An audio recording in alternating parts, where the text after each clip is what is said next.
আসসালামু আলাইকুম। ইউসিসির official YouTube পেজে সবাইকে স্বাগতম। আজকে বায়োলজির পরিপাক এবং শোষণ অধ্যায়ের ৩ নাম্বার লেকচারে সবাইকে স্বাগতম। গত লেকচারে বা গত ক্লাসে আমরা পড়েছিলাম হচ্ছে মানব শারীরতত্ত্ব পরিপাক এবং শোষণ অধ্যায়ের পাকস্থলী পর্যন্ত। আমরা পরিপাক তন্ত্রের ভিতরে পরিপাক অঙ্গগুলোর বর্ণনা হিসেবে পড়ছি এবং এর ভিতরে কি ধরনের পরিপাক সংঘটিত হয় সেটা সম্পর্কে আলোচনা করছিলাম। তো সেক্ষেত্রে আমরা প্রথম থেকে মুখগহ্বর এবং গলবিল, অন্ননালী, পাকস্থলী পর্যন্ত আমরা এসেছি। এবং লাস্ট ক্লাসে আমি যেটা বলে দিয়েছিলাম যে পাকস্থলী নালীটি ক্ষুদ্রান্তের ভ্যাটারের অ্যাম্পুলার মাধ্যমে ক্ষুদ্রান্তের ডিউডেনামের দ্বিতীয় অংশে উন্মুক্ত হয়। তার মানে কি আমরা এরপরে ক্ষুদ্রান্তের পরিপাকটা পড়ব। আচ্ছা, ফার্স্টে আসি হচ্ছে ক্ষুদ্রান্ত, যেটা কিনা আমাদের মানবদেহের পরিপাকের জন্য ও শোষণ দুইটার জন্যই হচ্ছে সর্ব গুরুত্বপূর্ণ একটি অঙ্গ। কারণ গত ক্লাসে আমি বলে দিয়েছিলাম যে মানবদেহের পরিপাকের 60 থেকে 70% ক্ষুদ্রান্তে সম্পন্ন হয় এবং হচ্ছে শোষণের 90% সংগঠিত হয় ক্ষুদ্রান্তে। তাহলে ক্ষুদ্রান্ত হচ্ছে আমাদের পরিপাক এবং শোষণের জন্য অত্যন্ত গুরুত্বপূর্ণ একটা জায়গা। সো এটাকে আমাদেরকে একটু বিস্তারিতভাবে পড়াটা খুবই প্রয়োজন। সর্বপ্রথম আমরা জানবো ক্ষুদ্রান্তের গঠনটি। ক্ষুদ্রান্ত অঙ্গটি আমাদের দেহে হচ্ছে 3টি ভাগে বিভক্ত, যেটা কিনা আমরা নাড়ি ভুঁড়ি যেটাকে বলি সেটা কিনা নর্মালি ক্ষুদ্রান্ত এবং বৃহদন্ত্র নিয়েই গঠিত। ক্ষুদ্রান্ত যেটা হচ্ছে 6 থেকে 7 মিলিমিটার এটার হচ্ছে দৈর্ঘ্য। একটা মানুষের দৈর্ঘ্য 2 মিটারও মানে উচ্চতা 2 মিটারও হবে না, তো তার ভিতরে কিভাবে 6 থেকে 7 মিটার এত বড় একটা হচ্ছে অঙ্গ বা নালী, যেটা কি আমরা বলি না কেন আমাদের ভিতরে অবস্থান থাকে, এটা হচ্ছে পেঁচানো অবস্থায় আমাদের দেহের ভিতরে অবস্থান করে থাকে। এখন ক্ষুদ্রান্ত হচ্ছে মোট এটার দৈর্ঘ্য হচ্ছে 6 থেকে 7 মিটার, যেটা কিনা 3 ভাগে বিভক্ত: ডিউডেনাম, জেজুনাম এবং হচ্ছে ইলিয়াম। ঠিক আছে, ইলিয়াম বা অনেকে ইংলিশে এটাকে আইলিয়ামও বলে থাকে। এখন এখানে 3 অংশে বিভক্ত। এটা সবচেয়ে ছোট অংশটা হচ্ছে ডিউডেনাম, কারণ ডিউডেনামে খুবই কম হচ্ছে পরিপাকটা সম্পন্ন হয় এবং খুবই কম ক্ষুদ্রান্তের ভিতরে শোষণ সম্পন্ন হয়। ক্ষুদ্রান্ত তো 25 সেন্টিমিটার, জেজুনাম হচ্ছে 2.5 মিটার আর হচ্ছে ইলিয়াম হচ্ছে 3 মিটার, অর বিভিন্ন বইয়ের মতবাদ অনুসারে এটা হচ্ছে 3.5 মিটার। আচ্ছা, এটা গেল হচ্ছে আমাদের ক্ষুদ্রান্তের গঠন। এখন ক্ষুদ্রান্তে হচ্ছে আমাদের কিছু ধরনের কোষ থাকে, যেমন কিছু গ্রন্থি থাকে, বুনার্স গ্রন্থি বা হচ্ছে গবলেট সেল বা মিউকাস কোষ স্তর। এগুলা কি করে? এগুলা হচ্ছে আমাদের ক্ষুদ্রান্তের দেহকে পিচ্ছিল করে বা মিউকাস নিঃসরণ করে পিচ্ছিল করে। কোনগুলো? ব্রুনার্স গ্রন্থি, গবলেট সেল। বিভিন্ন ধরনের পরীক্ষায় এমসিকিউ বা ইন্টারমিডিয়েট পরীক্ষায় এমসিকিউতে এসে থাকে যে হচ্ছে ব্রুনার্স গ্রন্থি কোথায় অবস্থিত থাকে বা গবলেট সেল কোথায় অবস্থিত থাকে। সেক্ষেত্রে অ্যান্সারটা হবে হচ্ছে ক্ষুদ্রান্ত। ঠিক আছে, আর এরপরে এখান থেকে এটা পরিপাকে, এই দুইটা অংশ পরিপাকে কীভাবে সহায়তা করে? ব্রুনার্স গ্রন্থি এবং গবলেট সেল থেকে যে মিউকাস নিঃসরণ হয় সেটা কিনা ক্ষুদ্রান্তের দেহকে পিচ্ছিল করে, যেটা কিনা ওখানে পরিপাকে কাইমের চলাচলকে আরও সুবিধাজনক করে তোলে। এখন আসি আমরা হচ্ছে ক্ষুদ্রান্তে পরিপাকের ক্ষেত্রে কোন 3টি রস কাজ করে। যেমন পাকস্থলীতে গ্যাস্ট্রিক রস কাজ করে, মুখগহ্বরে লালা রস কাজ করে, ঠিক তেমনি ক্ষুদ্রান্তে 3 ধরনের রস আছে যেটা কিনা কাজ করে। এক হচ্ছে পিত্তরস, 2 হচ্ছে আন্ত্রিক রস,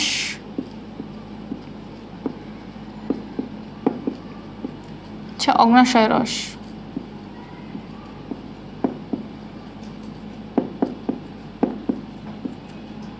তিন ধরনের রস ক্ষুদ্রান্তে পরিপাকের জন্য খাদ্যদ্রব্যের উপর ক্রিয়াশীল।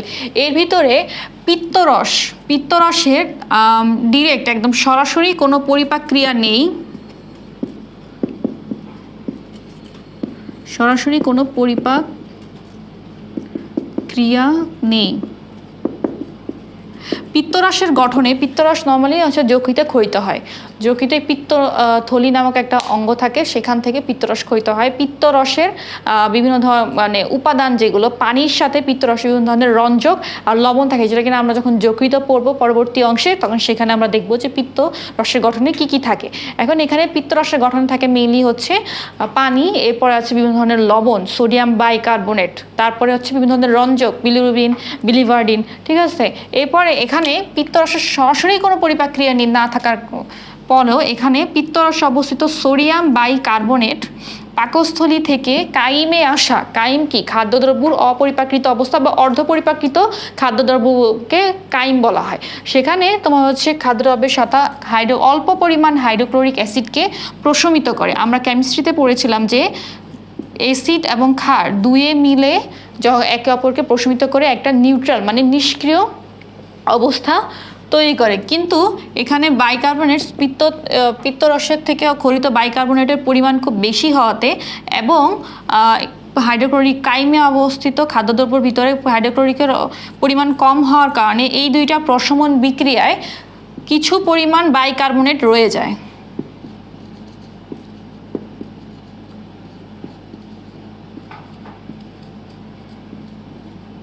সোডিয়াম বাইকার্বনেট রয়ে যায়, যেটা কিনা ক্ষুদ্রান্তে ক্ষারীয় পরিবেশ তৈরি করে।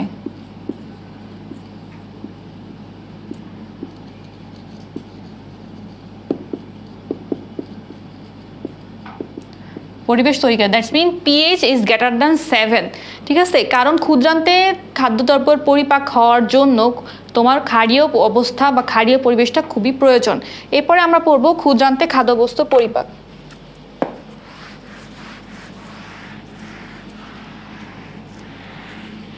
ক্ষুদ্রান্তে 3 ধরনের খাদ্যদ্রব্যই পরিপাক হয়। আমরা প্রথমে দেখেছি মুখগহ্বরে খাদ্যদ্রব্যের হচ্ছে শর্করা খাদ্যদ্রব্যের অর্ধ পরিপাক সম্পন্ন হয়, তারপরে অন্য কোনো প্রোটিন বা লিপিড জাতীয় খাদ্যের পরিপাক হয় না। এরপরে পাকস্থলীতে আমরা দেখেছি যে পাকস্থলীতে শর্করা এবং লিপিড জাতীয় খাদ্যের পরিপাক সম্পন্ন হয় না, সেখানে শুধুমাত্র প্রোটিন জাতীয় খাদ্যের অর্ধ পরিপাক তোমার হচ্ছে সম্পন্ন হয়। এরপর আসো ক্ষুদ্রান্তে শর্করা, লিপিড আর হচ্ছে প্রোটিন 3 ধরনের খাদ্যেরই সম্পূর্ণ পরিপাকটা সংগঠিত হয়। সেক্ষেত্রে সর্বপ্রথম আমরা আসবো অগ্ন্যাশয় রস থেকে শুরু করব।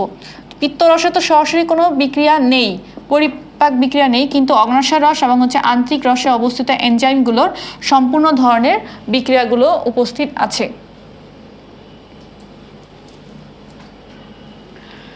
প্রথমে আমরা পড়ব কার্বোহাইড্রেট পরিপাক।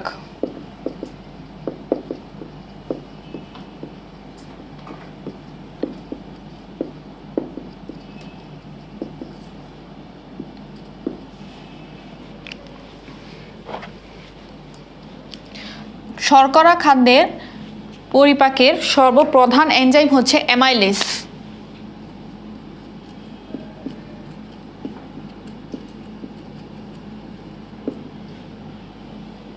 যেটা কিনা স্টার্চকে ভেঙে মল্টোজে পরিণত করে।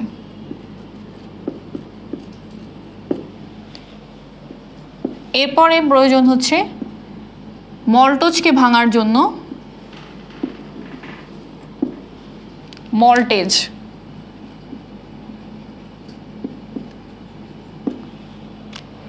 যেটা কিনা ডিরেক্ট অ্যামিনো অ্যাসিডে পরিণত করে।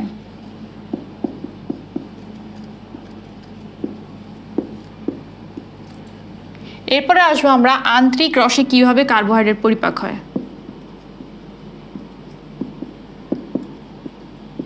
এখানেও আন্ত্রিক রস এবং অগ্ন্যাশয় রসের ক্ষেত্রে স্টার্চকে পরিপাকের প্রথম বিক্রিয়াটা একদমই সমান থাকবে, যেটা কিনা স্টার্চকে অ্যামাইলেজ ভেঙে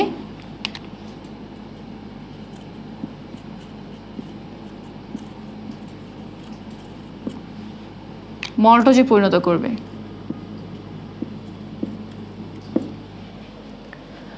এরপর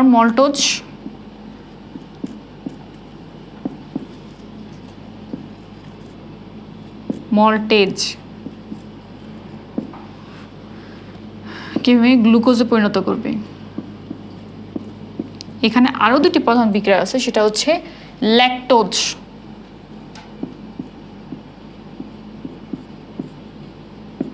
ল্যাকটোজ ভাঙবে ল্যাকটেজের সহায়তায়, যেটা কিনা দুধে থাকে, এটা ভেঙে হবে গ্লুকোজ প্লাস গ্যালাক্টোজ।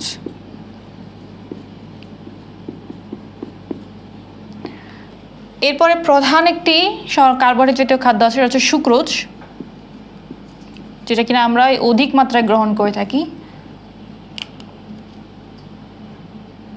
সুক্রেজ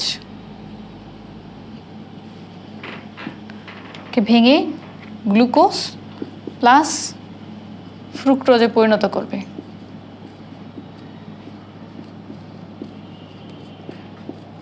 এইভাবে কার্বোহাইড্রেট পরিপাক ক্ষুদ্রান্তে সম্পন্ন হয় আন্ত্রিক রস এবং হচ্ছে অগ্ন্যাশয় রসের মাধ্যমে।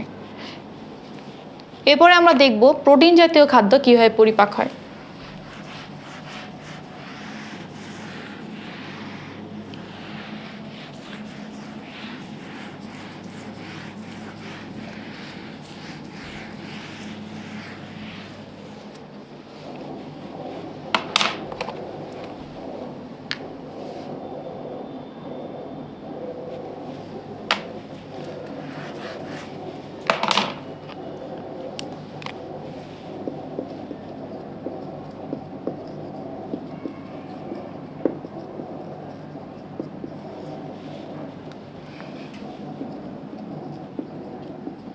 অগ্ন্যাশয় রসে প্রোটিন জাতীয় পরিপাক।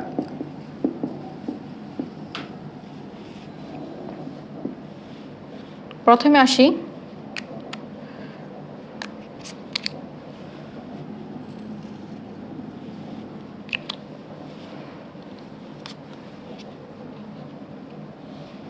ট্রিপসিন। ট্রিপসিন আর কাইমোট্রিপসিনের বিক্রিয়াটা মোটামুটি একই রকম। এরা দুইজনই প্রোটিওজ ও পেপটনকে ভেঙে পেপটাইডে পরিণত করে।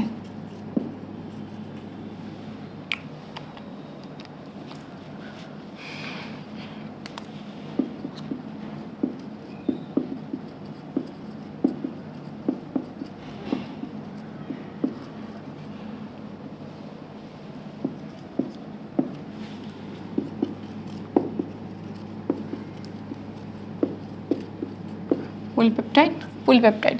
এরপরে আবার পলিপেপটাইড যেহেতু আমাদের প্রোটিন জাতীয় খাদ্যদ্রব্যের শেষ অবস্থা নয়, সেহেতু পলিপেপটাইডকে ভাঙার প্রয়োজন পড়বে।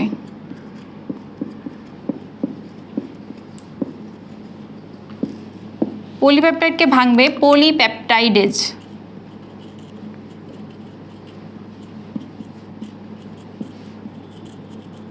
ভেঙে ডাইপেপটাইডে পরিণত করবে।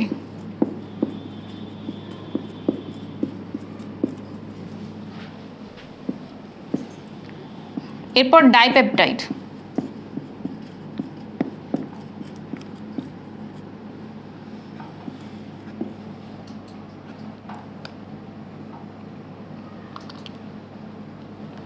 ডাইপেপটাইডেজ।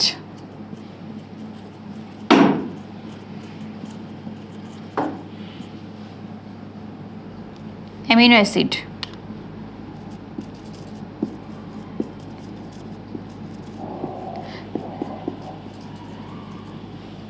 পলিপেপটাইড থেকে ডাইপেপটাইড ছাড়াও কিছু কিছু ক্ষেত্রে ট্রাইপেপটাইড তৈরি হয়।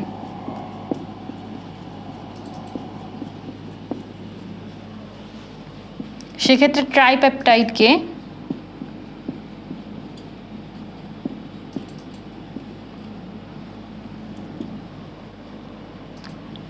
ট্রাইপেপটাইডেজ ভেঙে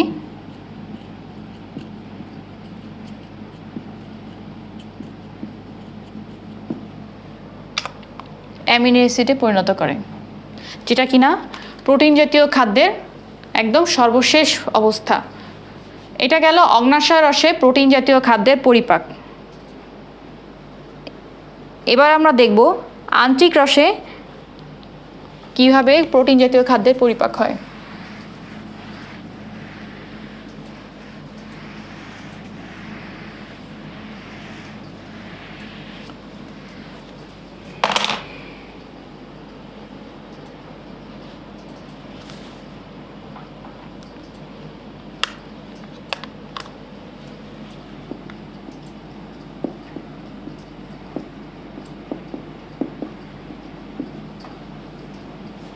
আন্ত্রিক রসে সর্বপ্রথম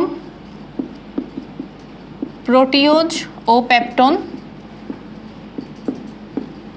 ট্রিপসিনের সহযোগিতায় পলিপেপটাইডে পরিণত হবে।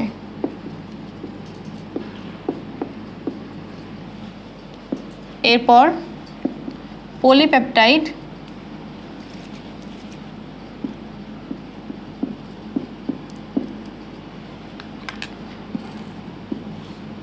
পলিপেপটাইডেজের সহায়তায়, এখানে পলিপেপটাইডটা আন্ত্রিক রসের অবস্থিত পলিপেপটাইডেজের সহযোগিতায় পলিপেপটাইড ডিরেক্ট অ্যামিনো অ্যাসিডে রূপান্তর হবে।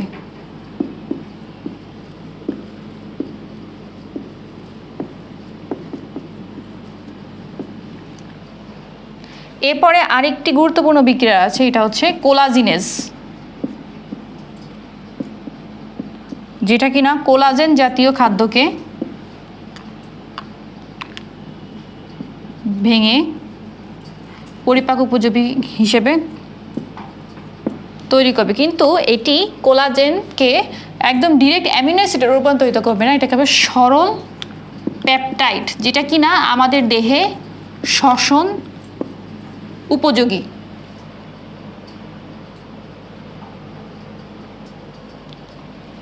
এরপর আছে আরেকটি পেপটাইড যেটা কিনা অ্যামিনো পেপটাইড নামে পরিচিত।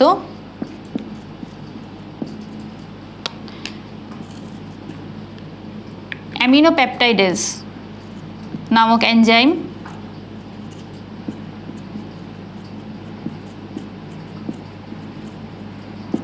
অ্যামিনো পেপটাইড নামক খাদ্যকে অ্যামিনো অ্যাসিডে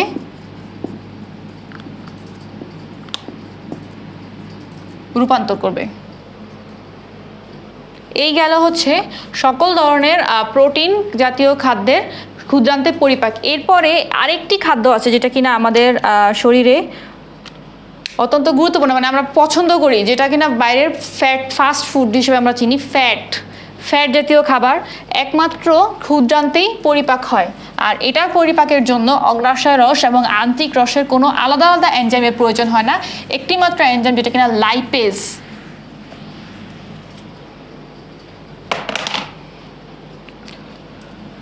সেটাই আমাদের হচ্ছে ফ্যাটি অ্যাসিডকে ভেঙে ফ্যাটি অ্যাসিডকে লিপিড জাতীয় খাদ্যকে ভেঙে ফ্যাটি অ্যাসিড আর হচ্ছে গ্লিসারলে পরিণত করে।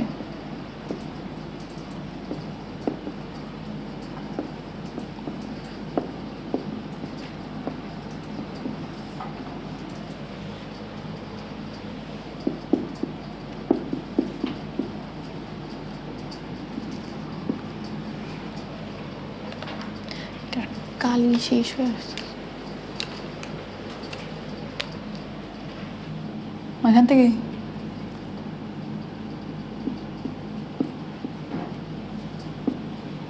লাইপেজের সহযোগিতায় ফ্যাটি অ্যাসিড ও গ্লিসারলে পরিণত হয়।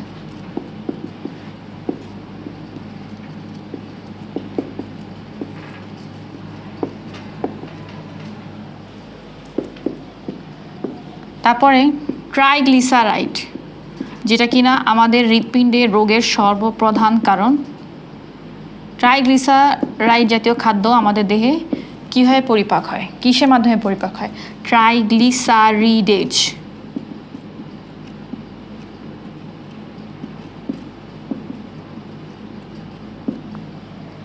এটাও ফ্যাটি অ্যাসিড আর হচ্ছে গ্লিসারলে পরিণত হয়।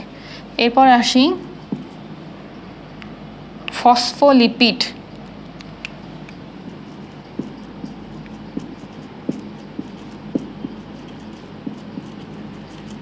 ফসফোলাইপেজ নামক এনজাইম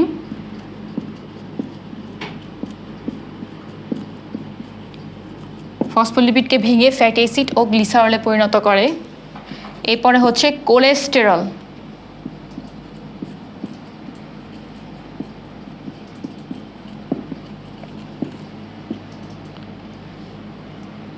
কোলেস্টেরল এস্টারেজ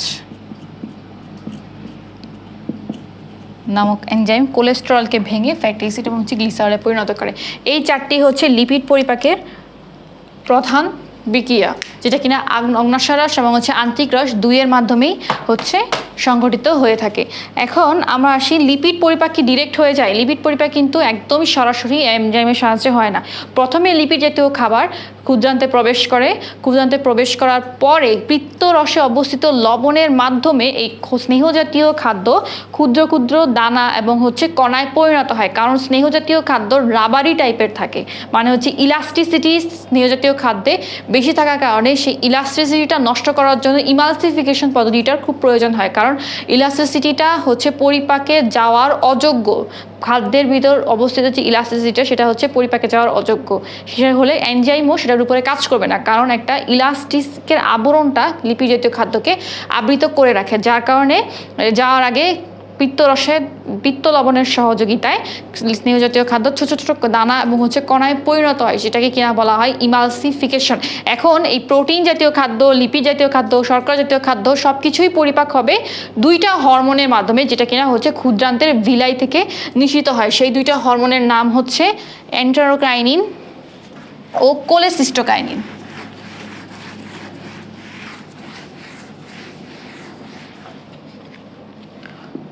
ক্ষুদ্রান্ত হতে ক্ষরিত দুটি হরমোন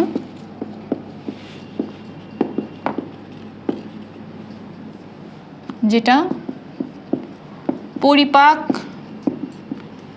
শুরুর সংকেত দেয়, সংকেত প্রদান করে।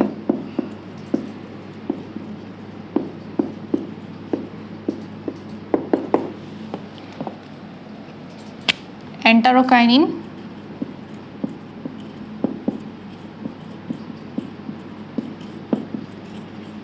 কোলেসিস্টোকাইনিন।